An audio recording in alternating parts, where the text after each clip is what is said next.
За хүүхэд одоо эмнэлэг төрөхөд бол төрөх эмнэлгээс хүүхдэд эргээсрийн дугаарыг бол олгож байгаа.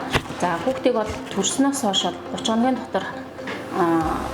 хоногийн дотор бүртгүүлэх ёстой. За ямар бичиг баримт бүрдүүлэх вэ гэвэл хүүхэд төрсөн тухай СТ4 маягт буюу эмнэлгийн байгууллагаас олгож байгаа эмнэлгийн байгууллагын тодорхойлолтыг авчирна. За хэрвээ эцэг эх нь гэрэлсний бүртгүүлгүй хүүхдээ эцгийн нэрээр овоглох хүсэлтэй бол эцэг эх нь одоо хоёулаа өргөдлөө бичээд хүүхдээ эцгийн нэрээр овоглох боломжтой. Эцэг эх нь гэрэлсний бүртгүүлээгүй тохиолдолд одоо эцэг эх нь аль нэг нь хүсэл гаргаагүй тохиолдолд эхийн одоо авах нэрээр хүүхдийг авгалнаа. Тэгээд төрсний бүртгэл маань бас арай л харгалзахгүй бүртгэл байгаа. Тийм учраас хаан ч очиж бүртгүүлэх боломжтой.